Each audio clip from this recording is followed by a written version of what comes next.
Let's go! Ganito lang ka basic mag-bulking ng walang budget. Maganda sana mag-bulking kung may budget ka kasi maganda yung parang mga pagkain. Eh, wala naman tayong budget kaya dito lang tayo sa back to basic tayo. Ito yung madalas kong mga kinakain noon. Yay! Muntik pa malaglag. Ito na, mahiwagang kanin. Dati, dalawang kanin tapos ang order na pansit, boundary na.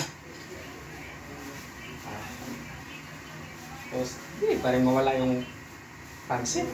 Kasi yun yung ano na rin eh. Kasi, yan. Ito na yung pansit. Dati, 15 hanggang 20 lang to. Ngayon, benching ko na. Kasi nagmahal na. Kaya, ano na talaga yan. Tapos,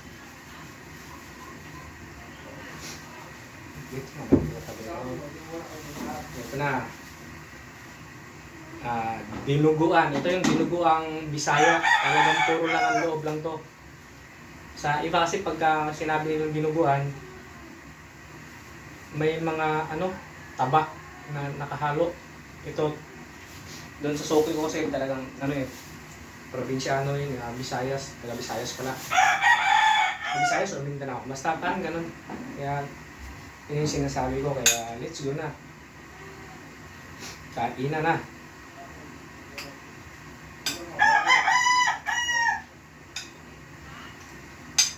Dati nung hindi pa ako tututong magbuhat-buhat, ganito na lang yung na pagkain ko. Wala. Minsan, pag may extra budget, hindi nagtipid, may dinuguan pa din. Kung mo talaga, pansit at saka o kaya tortang talong. Pansit, kanin, tapos tortang talong. Boundary na. Nung natuto na akong magbuhat-buhat, na tinanggal ko na to. Lalo na nung hard cutting, pero hindi mo totaling tanggal talaga, binawasan pala. Yun yung tamang term.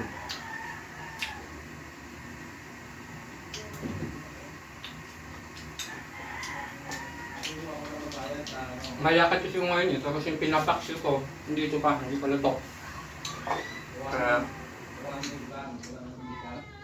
Mamaya na lang yung hapon pag uwi or mamayang tanghali pagka bago ako aalis papunta sa pupuntahan ko.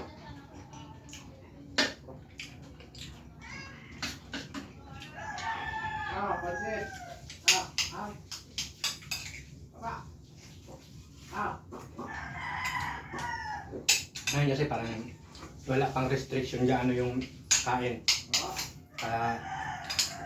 Dandahan din bumabalik dun sa mga nakasanayan nating mga pagkain.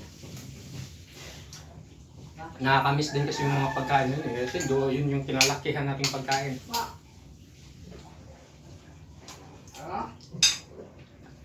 Ngayong lean bulking, pwede ko pa rin yan panak-anakang puntahan. Panak-anakang puntahan.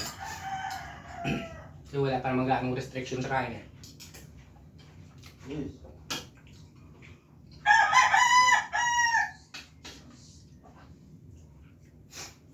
Pagka makuha na natin yung timbang na gusto nating i-maintain, doon na naman tayo magbalik sa restriction ng kain, magmi-maintain na lang.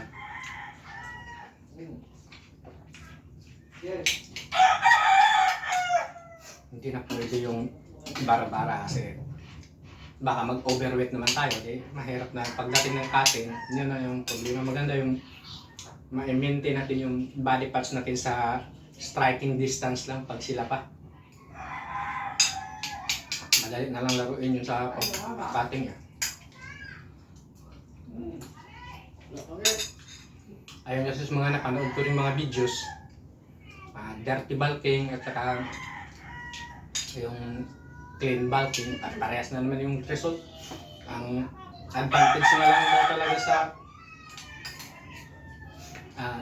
clean bulking o yung lean bulking, pag tinakating mo, hindi mo na kailangan pwersahin yung katawan mo, dahan-dahan lang. Sir, kung ito yung body parts yung dinagdag mo sa katawan mo kaya yun yung kasi mahirap mag-cutting. Lalo na pagka pumasok na sa overweight yung body fat, sa obese pala, obese ata yun, tawag doon, ano ba?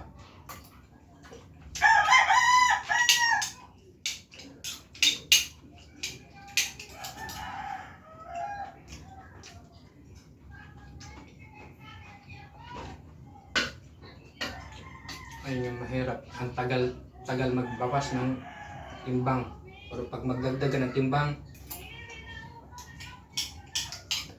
wala kang isang buwan. So, hindi ka mag-limit sa kain.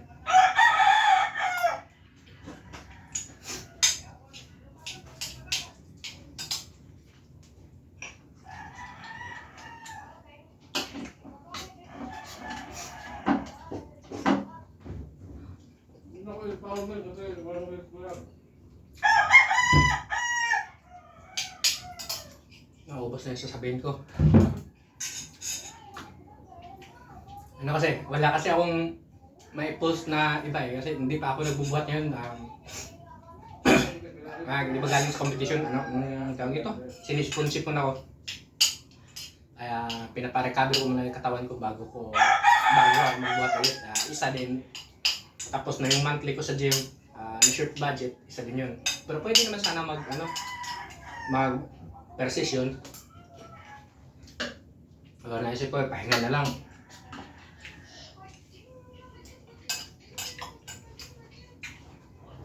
Saka,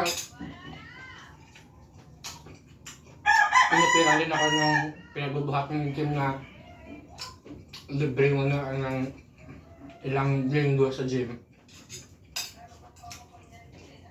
Pero yung katawan ko kasi parang hindi pa fully recover eh. Kaya pahinga muna. Ayaw niya dun sa napanood ko. Parang useless naman. Magbuhat ka pero yung katawan mo hindi ka rin kaganda kondisyon. Paano makaka-recover yung maayos?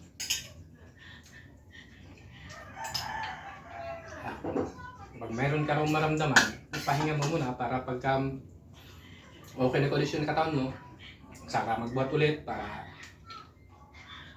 maganda ang recovery.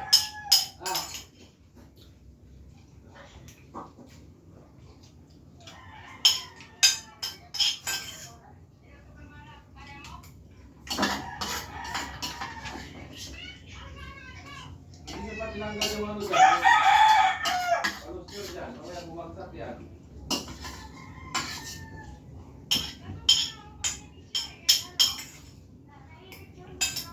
Ayan ha. Kasi matalas yan eh.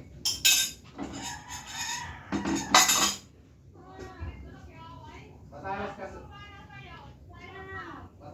yan. Bakit hindi mo kasi tinanggal? Solved na naman si Kulo ko yung nagwari.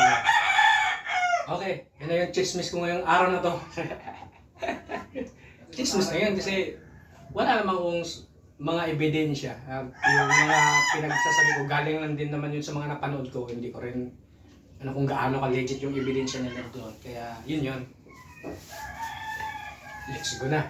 Solved na naman.